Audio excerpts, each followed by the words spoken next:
নমস্কার, কেমন আছেন সবাই? ভিলেজ লাইফে নতুন সকল বন্ধুদের একবার স্বাগত জানাই। তো বন্ধুরা, গ্রাম্য জীবনের ডায়েরি, প্রকৃতি ও বিস্ময়, বর্ষায় অ্যালোভেরা বংশবৃদ্ধি ও পুরুষ পেঁপে গাছের বিরল ফলনের এক সচিত্র প্রতিবেদন তুলে ধরেছি। আমি যে ভিডিওটা করেছিলাম সেই ভিডিওরই আপনারা দেখবেন।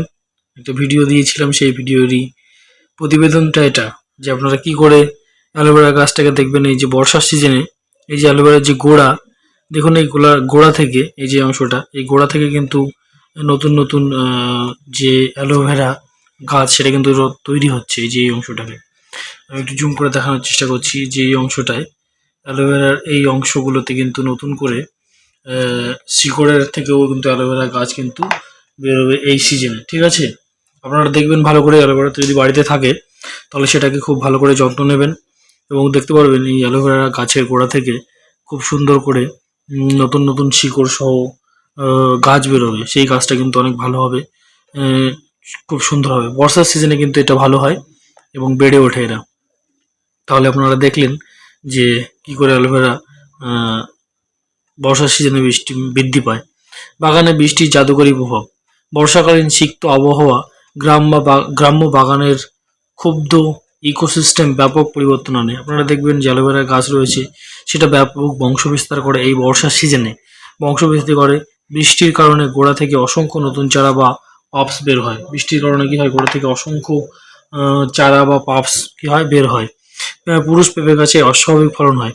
এছাড়া দেখবেন পুরুষ যে পেঁপে গাছ রয়েছে সেই পেঁপে গাছগুলোতে খুব সুন্দর সুন্দর কি হয়, ফল হয় এবং অনেক ফলগুলো নিচের দিকে ঝুলে ঝুলে পড়ে ফলগুলো হয়। এই যে এরকম যে ছবিতে আপনারা দেখতে পাচ্ছেন ঠিক এরকমটাই হয় কিন্তু ফলগুলো। ঠিক আছে, লতানো গাছের সুরক্ষা, বাগানের জীব বৈচিত্র্য রক্ষার জন্য যে কুমড়ো গাছ রয়েছে সেটারও কিন্তু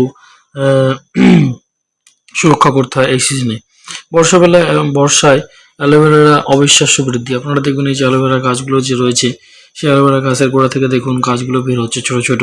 ছবির মাধ্যমে যে তুলে ধরা হয়েছে, জুম করে দেওয়া হয়েছে, দেখবেন গোড়া থেকে উদ্ভব। অতিরিক্ত বৃষ্টির কারণে গোড়া একদম একদম গোড়া দিয়ে সাথে সাথে 3-4টি নতুন চারা দ্রুত গতিতে বেরিয়ে আসছে। এই যে দেখতে পাচ্ছেন লুকোনো চারা, বড় পাতার আড়ালে সম্পূর্ণ নতুন ছোট ছোট চারা গাছ সযত্নে বেড়ে ওঠে।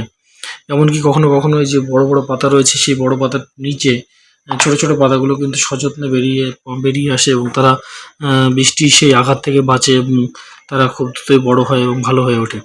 বর্ষায় আর্দ্রতা অ্যালোভেরার প্রকৃতি প্রজননকে বহুগুণ ত্বরান্বিত করে। বর্ষায় দেখবেন যে মাদার গাছ, সেখান থেকে নতুন নতুন গাছ বের হয়, নতুন চারা গাছ বের হয় এবং সেগুলো কি হয়, বড় হয়।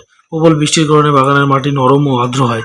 শিকড় কি হয়, মাতৃগাছের গোড়া থেকে অনুভূমিক শিকড় চারিদিকে ছড়িয়ে পড়ে এবং তারপরে কি হয়, নতুন চারা গাছ উপযুক্ত পরিবেশে এই শিকড়গুলো মাটির উপরে উঠে এসে নতুন নতুন চারা গাছের জন্ম দেয় এবং পুনরায় সেগুলো রোপণ করা যায়। ঠিক আছে, এই যে ছবির মাধ্যমে দেখিয়ে দেওয়া হচ্ছে এই যে পুরো বড় মাতৃ গাছটা, সেখান থেকে এই যে শিকড় বেরিয়ে গিয়ে নতুন চারা গাছ পাম্প আকারে তৈরি হয়েছে। একটি বিরল দৃশ্য দেখুন। বিরল দৃশ্যটা হলো এই যে একটা পুরুষ পেঁপে গাছ, এটাকে বলে পুরুষ পেঁপে গাছ। এই পুরুষ পেঁপে গাছে কিন্তু কেবল ফুল ফোটে, কিন্তু কখনো কখনো আপনারা দেখবেন এই পুরুষ পেঁপে গাছেও লিচুর মতো কিন্তু পেঁপে ধরে, অস্বাভাবিক পরিমাণে ধরে। এত পরিমাণে ধরে যে গাছটা ভেঙেই পড়ে, এত সুন্দর পরিমাণে আর কি, মানে প্রচণ্ড ফল ধরে আর কি। তুলনামূলক বিষ নয়, সাধারণ মানুষ বানাম পুরুষ পেঁপে গাছ। ফুলের ধরনটাও একটু আলাদা হয়, এগুলো প্রচুর ধরে, কাণ্ডের সাথে বর্ণভাব যুক্ত হয়, ইকোসিস্টেমের ভারসাম্য থাকে, কুমড়ো গাছের যত্ন নেওয়া হয়। একটি আদর্শ বাগানে কেবল বড় গাছই নয়, লতানো গাছেরও সামান্য দরকার। অ্যালোভেরার ব্যাপক বিস্তার, এই সমস্ত কিছুই আজকের ভিডিওতে তুলে ধরলাম। আপনাদের কেমন লেগেছে ভিডিওটা অবশ্যই আপনারা জানাবেন। ভালো লাগলে অবশ্যই ভিলেজ লাইভ চ্যানেলটিকে সাবস্ক্রাইব করবেন।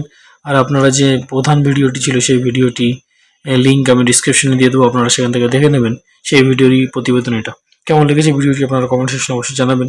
ফিরে আসছি খুব তাড়াতাড়ি নতুন একটি ভিডিওতে। বন্ধুরা, এই ভিডিওতে এই পর্যন্ত, খুব দেখা হচ্ছে নতুন তাড়াতাড়ি। সকলকে বাই বাই টাটা বলে এই ভিডিও শেষ করছি। ধন্যবাদ, গুড নাইট।